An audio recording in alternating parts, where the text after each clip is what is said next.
सराव संच आपल्याकडे दिलेला आहे 17.2. मला वाटतं 17.1 झाला आहे. हो झाला आहे. वर्तुळ जीवा व कंस यामध्ये आपण काम करत आहोत. आपलं जवळपास हा सिलेबस झाला आहे.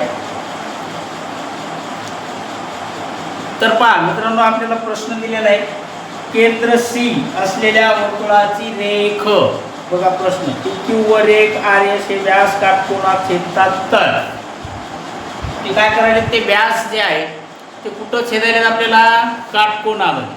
मग व्यास काटकोनात छेदतात तर एक नंबरला आपल्याला कंस PS आणि कंस SQ एकरूप आहेत का हे सांगायचे, म्हणजे दोघं जण एकरूप आहेत का हे आपल्याला तिथं काढायचे. दुसऱ्यामध्ये आपल्याला विचारलंय कंस PS सी एकरूप असलेल्या इतर कंसांची नावे लिहा. डायग्राम तुमच्या पुस्तकामध्ये पण आहे, या ठिकाणी पण एक डायग्राम तुम्हाला दिलेला आहे.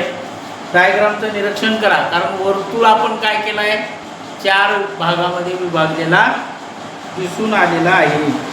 आता काय करायचं आपल्याला, कंस कोणकोणते ते पण पाहिजे आणि PS आणि SQ हे जे दोघं जण आहेत हे कसे आहेत, एकरूप आहेत का ते सांगा, असं या प्रश्नामध्ये आपल्याला विचारलेलं आहे. आणि आपल्याला ते सांगायचे की ते एकरूप आहेत का नाही आहेत, तर ते आपल्याला पाहून त्याच्यामध्ये सांगायचं आहे. बरोबर. तर बघा आपण सुरुवात करूया प्रश्नाला.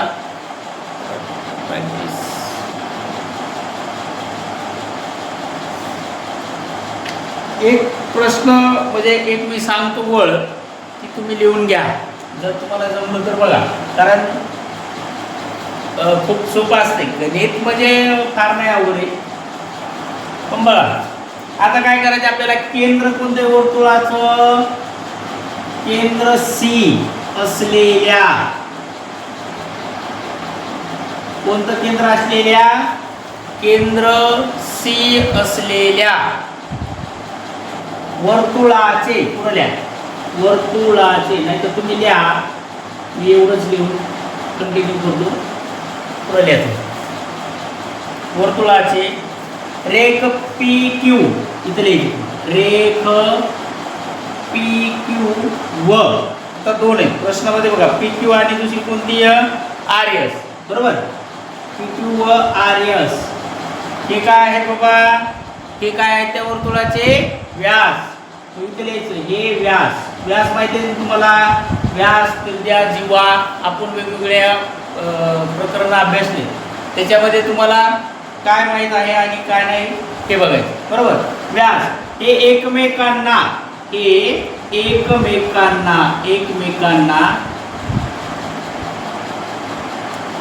काय करतात, काटकोनात छेदतात. कोणता कोण झाला तिथं, काटकोन. किती अंशाचा असतो तो, 90. काटकोनात काय करायला लागले, ते छेदतात. ते काटकोनामध्ये छेदत आहेत. मग आता हे काटकोनामध्ये छेदल्यानंतर इथं माप कोण तयार होतात, कोणते कोण तयार होतात या ठिकाणी माहिती आहे का तुम्हाला, माप कोण असते, त्याला आपण यम कोण असं विचार करतो. पण सांगताना पण आपण यम कोणच सांगतो. बरोबर. मग हे या छेदतात. मग आता याच्यामध्ये कोणकोणते कंस तयार झाले बघा. म्हणून पहिला माप कोणता येणार आहे आपल्याकडं, PCS. पहिला कोणता आला तुमच्याकडं, PCS. बरोबर. मग आता पुढचा माप कोणता, बरोबर यम कोण, PCS हा एक झाला. त्याच्यानंतर SCQ हा एक होतो, SCQ हा एक झाला. आणि त्याला बरोबर माप कोणता आला पुढं, माप कोण अजून एक तयार व्हायला आहे, त्याचं नाव आहे RCQ. कोणता झाला, RCQ हा एक मापकोन या ठिकाणी तयार झाला.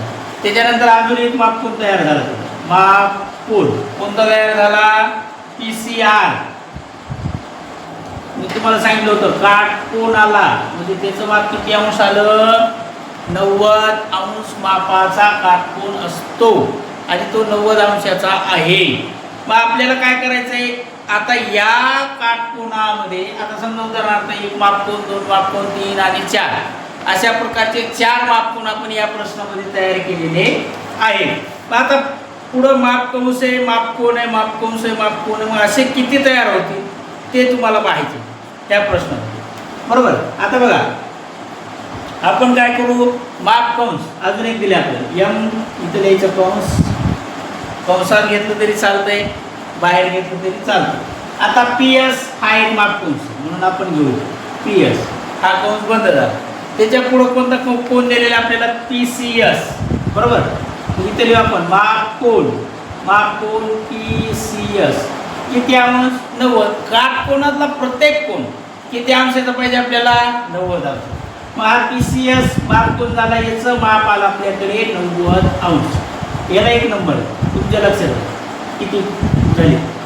म्हणून दुसरा माप कंस कोणता आपल्याकडे, एस सी क्यू मध्ये आपल्याला दोघं जण घ्यायचे, क्यू एस घ्या किंवा एस क्यू घ्या, कोणता पण एक घ्या. बरोबर. याचा माप कंस कोणता आला तुमच्याकडं, एस क्यू सी दिलेला आहे म्हणून जशाला तसा लिहा, एस सी क्यू किती अंश, 90. याला 2 नंबर द्या, नंबर तुम्ही द्या. एखाद्या वेळेस माझ्याकडून आणावं होत देणं होतं किंवा नाही होत. त्याच्यानंतर माप कंस पुढं कोणता आला इथं, हा घ्यायचा. त्याचं काय आहे, हा आर आणि क्यू. मग माप इथं माप कंस आर क्यू आला. बरोबर. माप कोण कोणता, आर सी क्यू किती अंश, 90. याला 3 नंबर. पुढं माप कंस इथं आला. आता शेवटचं चालू आहे, कोणता घ्यायचा आपल्याला, पी आर. माप कंस पी आर. मग माप कोण कोणता, पी सी आर किती अंश, 90. किती झाले, 4. इथं 4, इथं कोण 4 घालते, माप कंस आपण 4 तयार केलेले आहेत. आता पुढं माप कंस 2 आहेत बघा. आता कोणकोणते, म्हणून दिसायले ना, बरं. मग म्हणून काय करायचे, आता आपल्याला पुढचे माप कंस काढायचे. मग आता अजून कोणते 2 माप कंस आपल्याकडे येतात ते बघू. आता आपल्याकडे माप कंस पी एस एक आहे, माप कंस पी एस आपण घेतलं का बघा, पी एस हा. आणि दुसरा कोणता आहे आपल्याकडे, एस क्यू. एस क्यू आपल्याकडे आले की अरे यार 3 झाले नाही, 4 झाले. एस क्यू हा क्यू एस घेतला. आपल्याला कोणता घ्यायचा होता, क्यू एस घेतला. बरोबर. मग माप कंस एस क्यू, मग माप कंस हा कंसात एस क्यू घ्या किंवा क्यू एस कोणता जरी घेतला तरी काही अडचण नाही. मग आपल्याला विधान 1, विधान 2, विधान 3, विधान 4 असे झालेले आहेत. मग आपल्याला फक्त 2 घ्यायचे आणि ते एकरूप येतात का हे बघायचं, कारण ते एकरूप तर येणारच आहेत आपल्याकडं. मग आपण काय करू, यम कंस पी एस हा एक कंस आहे आपल्याकडं आणि माप कंस पुढचा म्हणजे पुढचा घ्यायचा. पण इथं एकरूप घ्या, कारण माप कसे आहेत त्यांचे सारखे. म्हणजे एस क्यू घ्या किंवा क्यू एस दोघांपैकी कोणताही घेतला तरी आपल्याला चालेल. आता हे कशावरून घेतलीत आपण जे कोण काढले होते, मी म्हणलं तुम्हाला नावं द्या त्याला. विधान 1 व किती किती वरून घेतले, 1 2 4 समजा जे काय तुम्ही घेतले ते 1 2 4 कोणकोणते घेतले तुम्ही, 2 घेतला 3 घेतला 4 घेतले, जेवढे काय घेतले ते 1 2 व 4 वरून हे माप झालेले आहे. मग आपल्याला काय सांगितलं, कंस आर क्यू आणि कंस पी आर आपल्याला असा प्रश्न विचारला होता की हे एकरूप आहे. मग आपल्याला ते एकरूप काढायचे. हे बघा, हे झालं तुमचं लिहायचं झालं असलं बघा, झालं असेल तर आपल्याला काय करायचं, आता हे विधान 1 2 आणि 4 वरून. मग इथं कोणतं विधान घ्यायचं आपल्याला, 1 आणि 2 वरून. वाटते शीतल आहे, विधान 1 आणि 2 वरून इथं दिलं विधान 1 व 2 वरून. बरोबर.